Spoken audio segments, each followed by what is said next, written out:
Welcome to Shift, a college admissions ACT, SAT, and CLT podcast for a changing world. I'm Tyler, founder of Achievable, and we have affordable ACT and CLT courses that include everything you need to ace your exam. A full textbook, tons of review questions backed by our memory enhancing algorithm, videos on key topics, a built in study planner, and full length practice exams. You can get a free trial by going to achievable.me, and if you like it, the code podcast will get you 10% off at checkout. Now, let's get started. Today we've got Becky Priest with us, and Becky, I'd love if you could introduce yourself and your school. Sure. Thanks, Tyler. My name is Becky Priest, and I am the Director of College Counseling at the Cambridge School in San Diego, California. This is a job I've held for, I'm in my 14th year, and I love what I do, and I love networking with other counselors at other schools, not just schools like ours, but other types of schools, and really enjoy being in this profession. My my high school, my our entire school, actually, it's a K through 12 school, is a classical Christian school. And so we are members of the Society for Mhm. Classical Learning, and we educate under the classical model, which has some specific implications that I know we'll get into today. Um, but my job is to take all of the great education that our students have had and translate that to colleges and help our students to apply to colleges that are good for them. And I guess I should also add that my professional background includes having worked in the college financial aid field for several years at Washington University in St. Louis. So I also get to bring the financial aid experience to this side of the desk. Great. Thank you for the intro. So today we're going to be talking about something that you're really well positioned for, which is for people that are at classically educated schools like yours. You know, how I think there's some nuance or some like things that are about the college application process that are a little bit unique if you're coming from this kind of school. So, I mean, y- first of all, just when you're talking to like parents or students, what are the things that you make sure you want to bring up right away? And I know it'll probably depend on what the college is and other things, but yeah. Yeah, so there are some unique things that are part of classical education that can be challenging to communicate to colleges. And so it really depends on the context a student is coming from. So the field of classical education itself, even though it is very niche, is still broad. And so there are schools that are educating classically that are coming from a private Christian school context. There are public charter schools that are educating classically that don't have a religious context. There are, and even within the religious context, there are smaller breakdowns of school. Catholic schools are having a renewal movement within the Catholic school groupings of, returning to their roots and educating classically.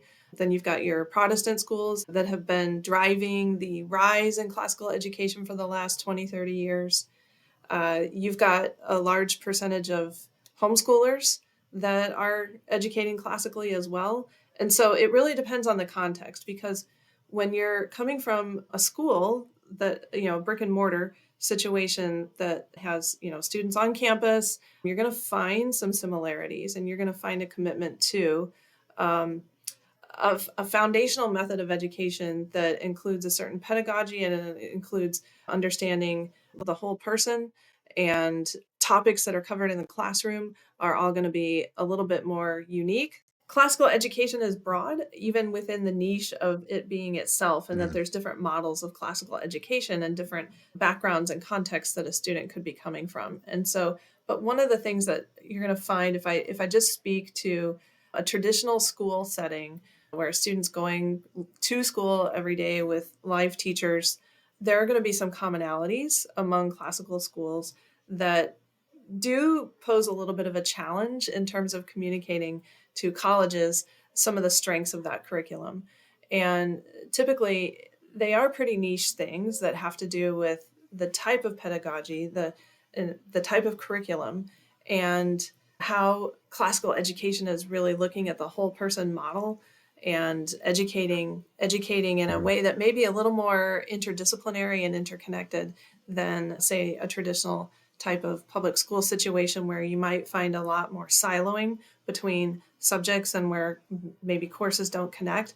But at a classical school, you're going to find a lot of reliance on foundational documents and primary source material that actually helps connect subjects in a very interdisciplinary way.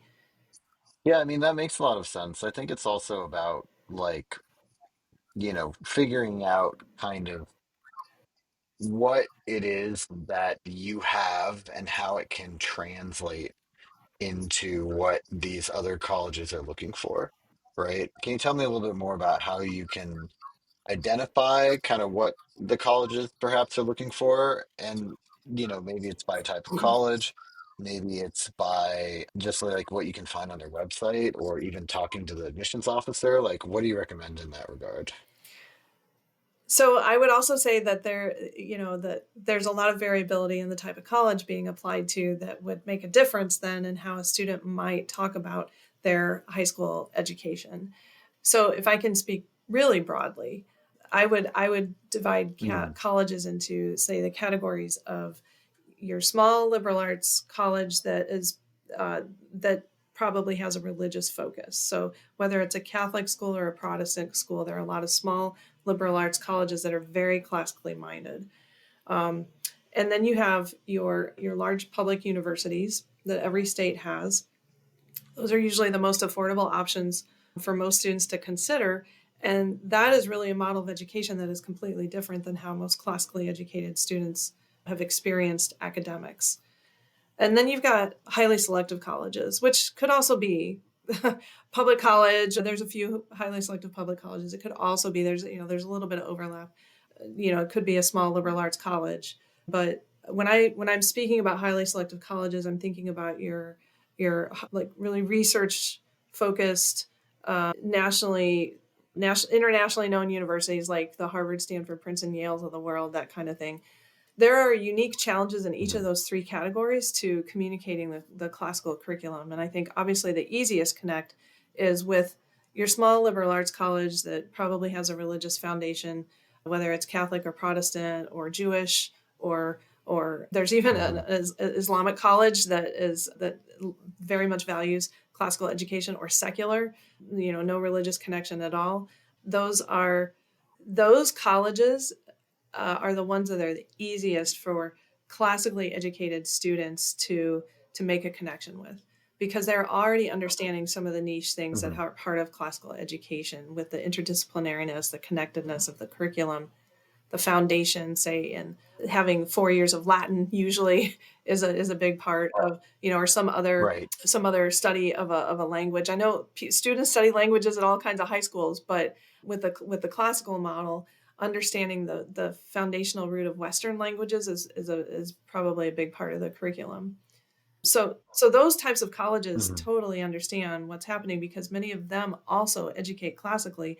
And you're going to find kind of one of the hallmark distinctives at some of those colleges is the presence of a core curriculum, and a set of classes that goes beyond just, say, a set of distribution requirements, but maybe it has to do with certain classes that the college would say are foundational for what it means to be a well educated human.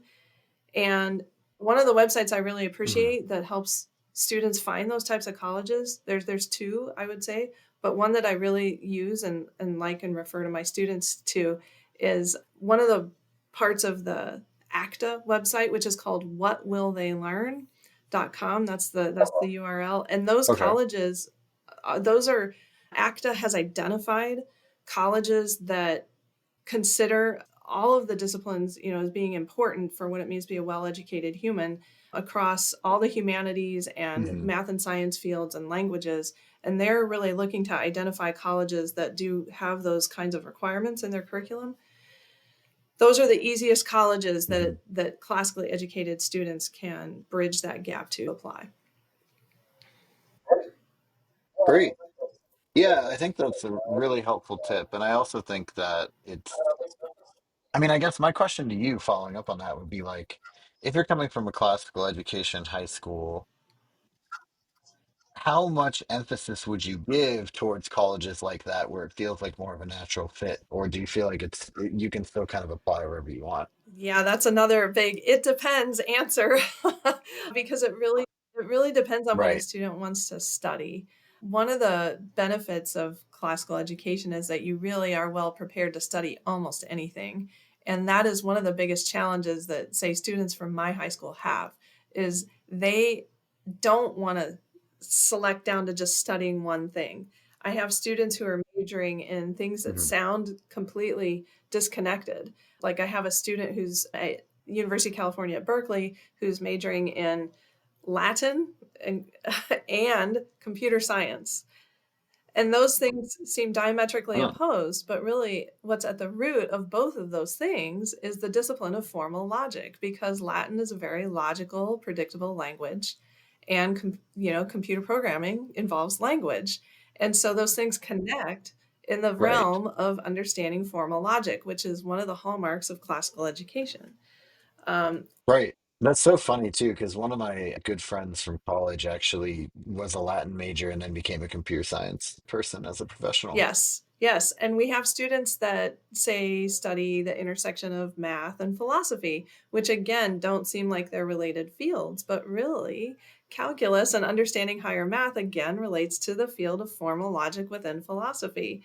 And so those things make a lot of sense. Or even things that aren't connected. Maybe our students Mhm. go to college to study, they want to write. And so they major in English, and then they might also double major in something like biology, which maybe that student and that college isn't intentionally, the college certainly isn't intentionally connecting those two fields, but the student is taking those connections that come from their classical education and they're seeing completely how those things are related, because you have to be able to read well, write well, communicate arguments in the field of any science. And if you have Mhm. those good writing and reading skills in your background, then that actually enhances any STEM field that a student might go into.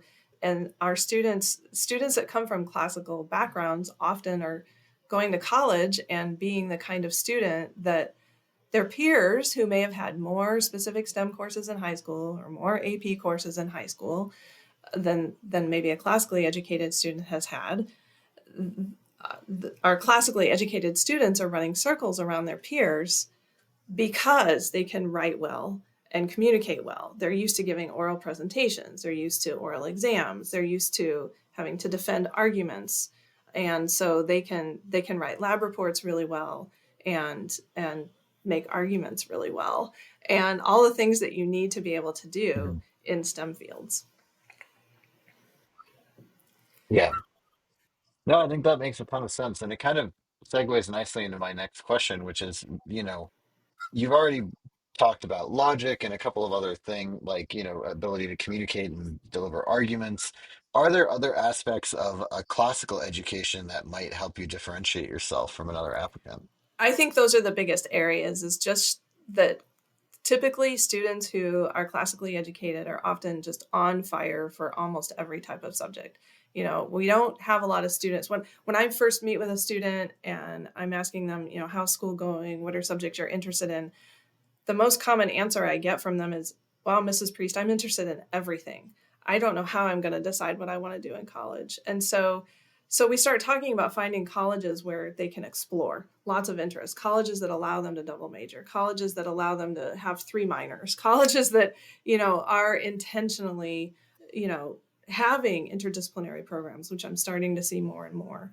Even at very highly selective colleges that tend to silo things, they're starting to see more of those interdisciplinary connections.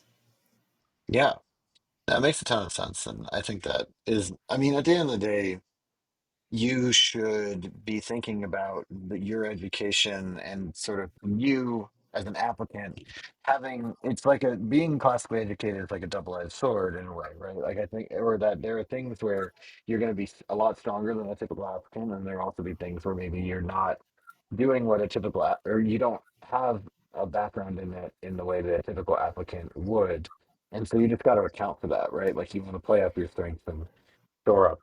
anything that might be a gap. And so to that end, I'm actually curious also, what do you think the gaps are for classically educated students, especially, compared to, I don't know, let's say what would be the opposite of a classic school, like a STEM focused school or something like that? I'm not really sure, but yeah, I think that's an interesting kind of mix up for this. Yeah, I think that one of the this is probably the biggest hurdle in talking to admissions officers is that when they hear classical education, they kind of know like, oh, that means the students had Latin. I don't know what Latin is, and so how does that have anything to do with what's going to happen at my college? Yeah, maybe we have a classics major. I don't know. But they think great books is what they typically think. Is this is a student who's probably read a lot of classical literature, but the awesome thing about classical education is that it's also strong in STEM. It should be if it's done well, because the classic Mhm. liberal arts include the natural sciences. It includes the biological sciences, chemistry, physics. Those are part and parcel incorporated into learning how knowledge is connected and interdisciplinary. And so because of that, what I see happen. The contrast to that, what's the opposite of that? The opposite of that is what you'll find in a lot of educational models is they start sorting students at an early age, sixth, seventh grade. Are you a science person? And typically somebody who might identify as a science person then says, yeah, I don't really read. Or the opposite of that, like maybe they Mhm. love reading and they say, I'm not a math person, I don't get math, or I don't want to, I'm not a science Yeah, person. But a classically educated person you're gonna encounter that type of a personal philosophy less often. Our students are going to say, yeah, I maybe I hmm, love chemistry, but I can also really read well. I know how to tackle Dante. I know how to tackle, right. something that's hard. Um, or yeah, I love reading well, and I like that more than I like calculus, but wow, I really understand calculus. I understand number theory. I understand where calculus came from. I've read I've read some of these mathematicians in the original Latin and Greek. And so that's the cool thing that is kind of different, that I think, helps students differentiate themselves. Yeah, no, I think that's great. And I mean, I think that kind of leads into the next question pretty well, which is like, how should students frame their coursework, right? I feel like, on the Common App, there's the additional information section, the activities list, and those are the things that you can start to plug in some of the stuff that may not check like a pre-filled box. But how should you present it, I guess? Well, if a student's coming from a homeschool situation, that may be a little more difficult. And I think that there are some good resources for homeschoolers out there that would help a homeschooler parent to know how to write their school profile so that colleges can understand how that student's been educated. But when you're coming from a high school, and we have a school profile that we write every year, and we've worked on that language really well. And so that's something that goes to those colleges, that helps those colleges to understand that. So I think that takes some of the emphasis off of the student to try to have to communicate classical education. Although I do tell my students to try to communicate it. We do give them some wording to be able to explain that on the additional information section, for example. But when it comes to activities and things, teenagers at classical high schools do all the same things that teenagers do everywhere else. They're in sports, they're in math clubs, they're in, service organizations. Yeah, like a classical school is not just like it's still pretty much the same Right, thing, right. right? Yeah, they have jobs, they're taking care of younger siblings, all the things. So, they're filling in those activities lists the same way that a student from any other school would be filling those in. But, related to your previous question, and like what might be an area where there's some gaps, or maybe an area that is harder, for a classical student to overcome, is that lack of specialization in the curriculum. Because our head of school likes to say, we're really good at creating humane generalists and not specialists that come out of our schools. And so, but in terms of their activities lists, they look like any other teenager, with the exception of, I will say, one of the things that many classical schools have is a house system. And kind of like in Harry Potter, and they have the houses that they feature in that movie, in that, or in that set of books. And many classical schools have that too, and that's in order to create a community among the student body, to create that interconnectedness, and to have intentional mentoring across grades and relationship building across grades. And that is something that our students may have that's a little bit different looking than at non-classical schools. Yeah, I think that makes a lot of sense. Yeah, I think it's like you said, it's just trying to kind of connect the dots, right? I think that's like the key thing. You're trying to connect what you've been trained into, like what you're going to be studying at the new school.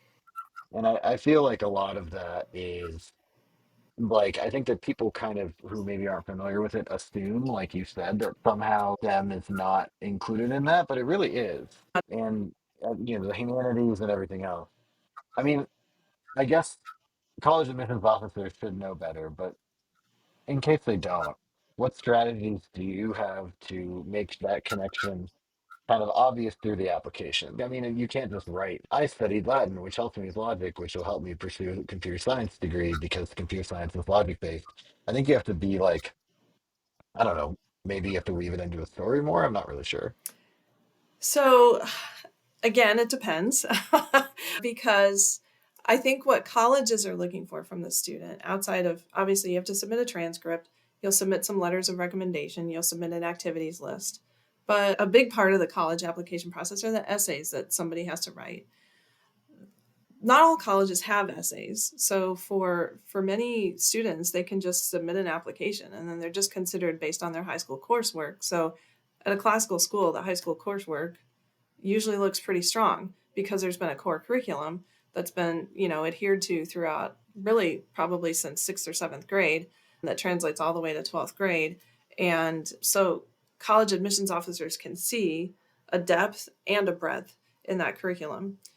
So it's the only time that a student is really writing about their educational experience is maybe when they're faced with the prompt that asks, why have you chosen the major that you checked on our application? And so for the colleges that do ask for writing, that's one of the more common prompts, is to say, why this major? And how to answer that really depends on what major a student has picked. So there's a difference between a student writing, as one of my graduates said one time, she wrote an essay saying she was gloriously undeclared because she wanted to be able to come to college and explore broadly and deeply. And then other students obviously can name their major. I've always been interested in electrical engineering, and they can talk, but they can Mhm. still talk about that from an informed way. Colleges just want to hear what your origin story is. Like, when did you get interested in electrical engineering? What was the catalyst for that thing?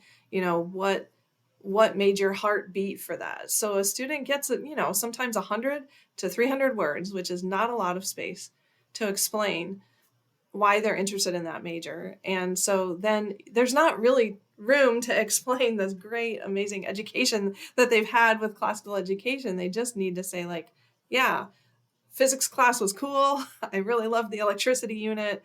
And I do these things on my own time. And so therefore, that's why I think I'm interested in electrical engineering.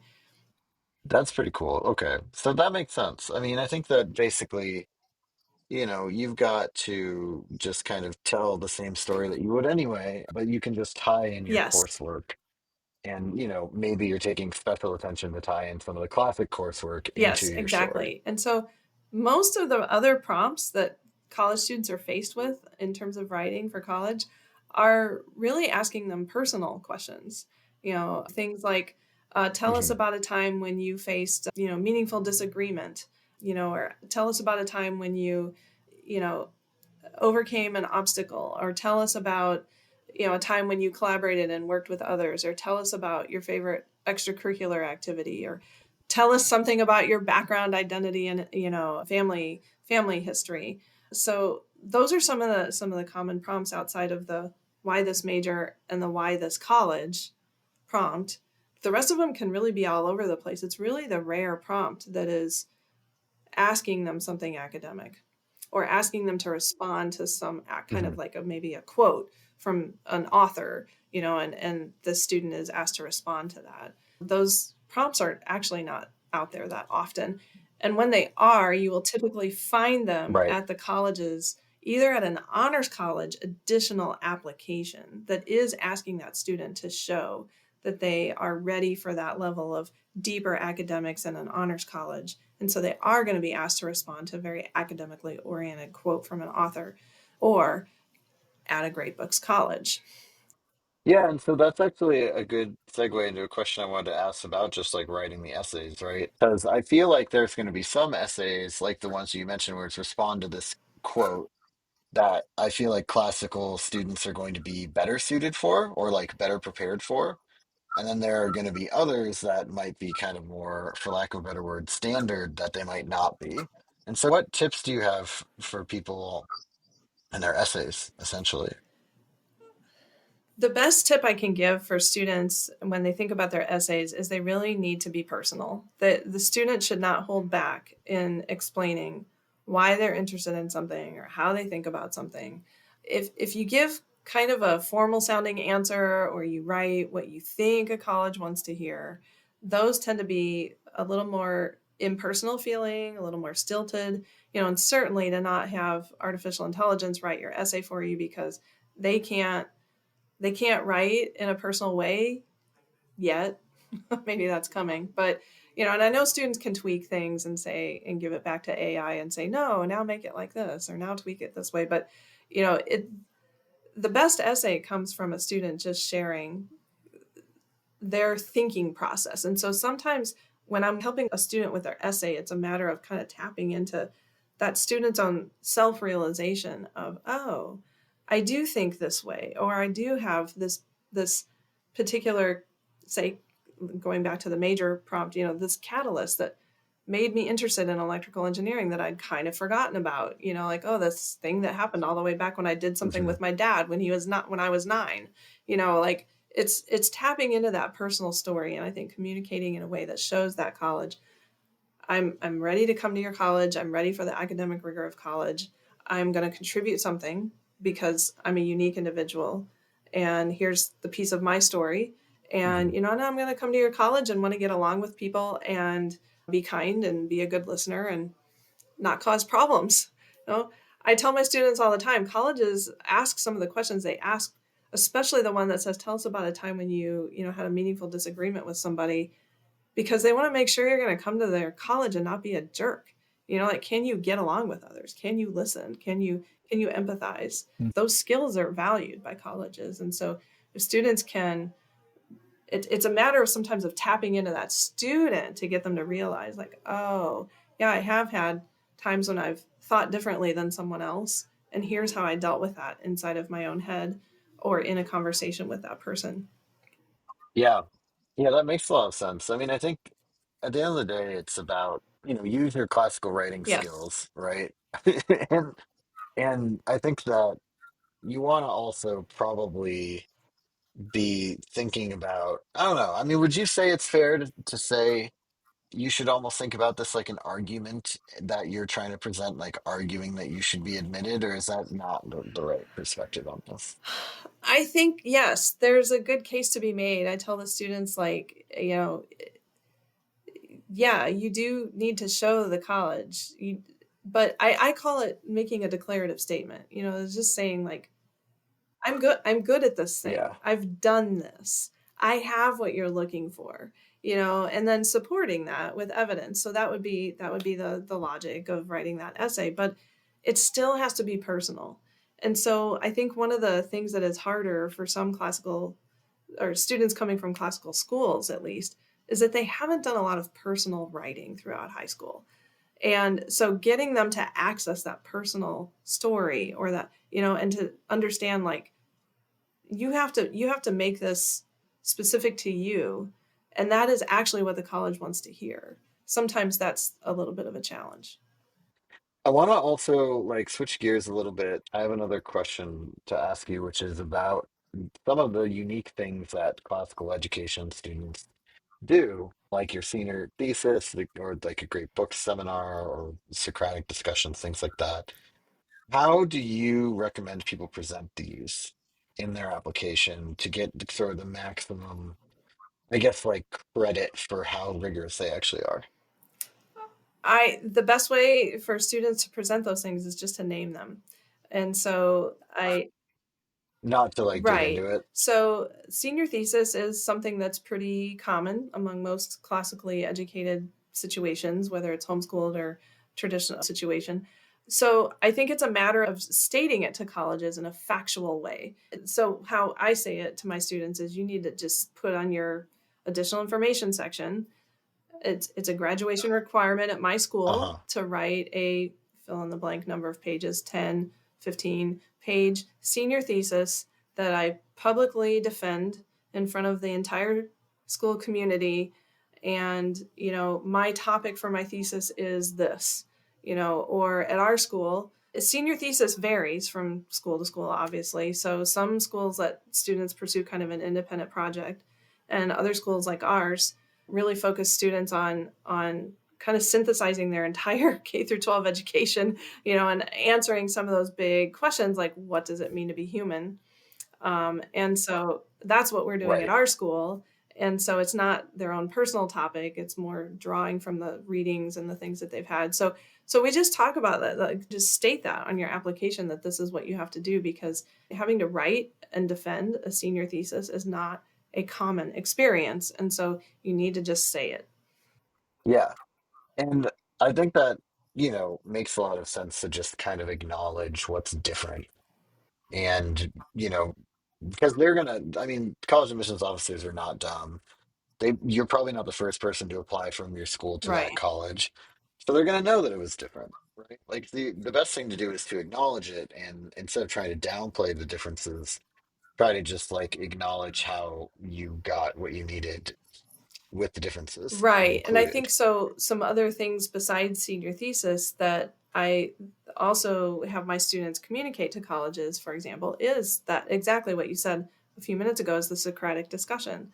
Like I am used to sitting in a circle with people and debating ideas in a respectful manner, and most classical schools are pretty small places as well. So that's another, I see that as a strength for a student to put on their application and not a detriment in terms of, I come from this very small graduating class. Usually at most classical schools, it's less than 100 students, sometimes in the 20s or 30s is maybe your entire graduating class.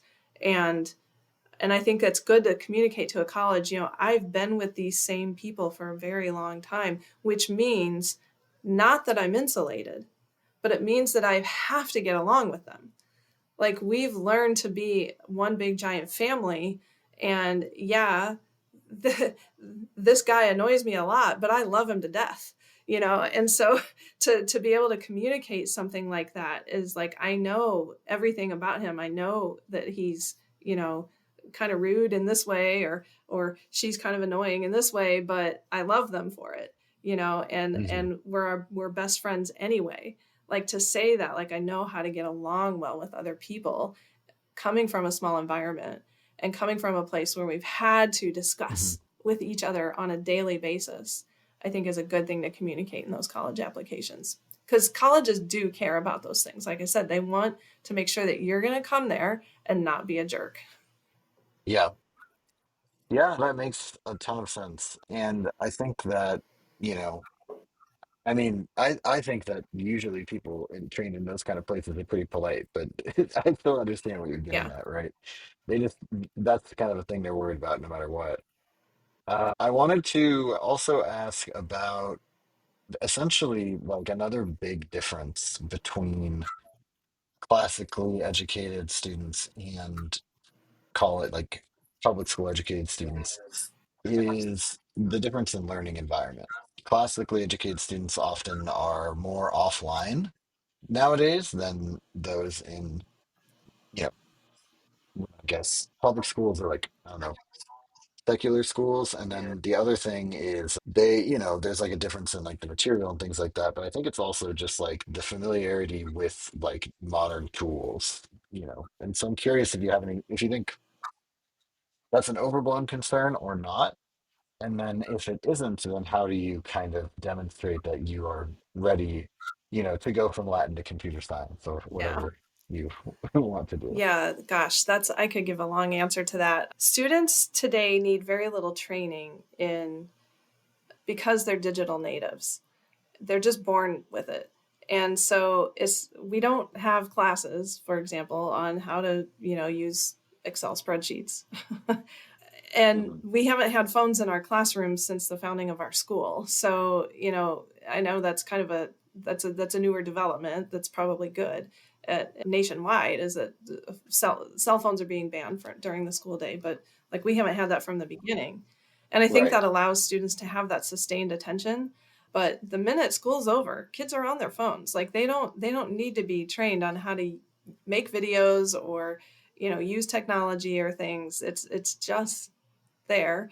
And then in terms of the classrooms, again, schools are going to vary on how they incorporate those. Some are going to be very, very low tech, but at our school, and I'm sure at many others too, we do use Google Classroom. We use shared Google Docs. We use all the research tools that are out there for looking up computing programs and our students know how to code. We've got a number of students who participate in robotics and cybersecurity, and they're no strangers to learning Python and other tech related things. So from that way, they're not behind, ill equipped when it comes to those types of things at all.